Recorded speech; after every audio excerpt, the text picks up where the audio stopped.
Photographers, do you want to add that extra something to make an album really stand out? Check out the custom etching that you can do on pretty much any leather. This is super detailed. Be sure to zoom in and check this out. I'm going to show you how to make this.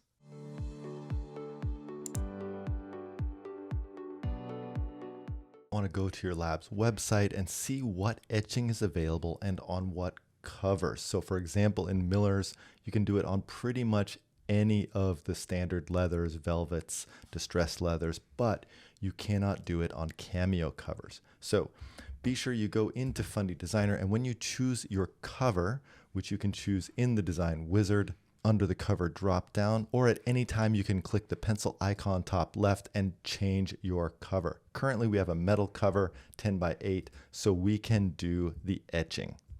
Now let's go back to the etching page and you can see all of the etching options, right? This woodland would look great on a nice leather.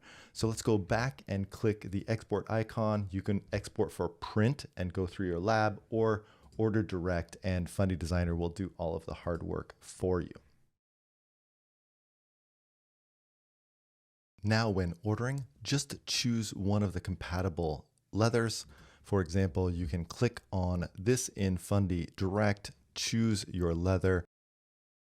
And since I'm doing a metal cover, I'll choose my cover type, and then next we'll choose the etching. And this is when you want to make sure to go back to your lab and make sure you know what etching type you would like. We had to focus on this woodland, so I'll go ahead and choose that woodland etching.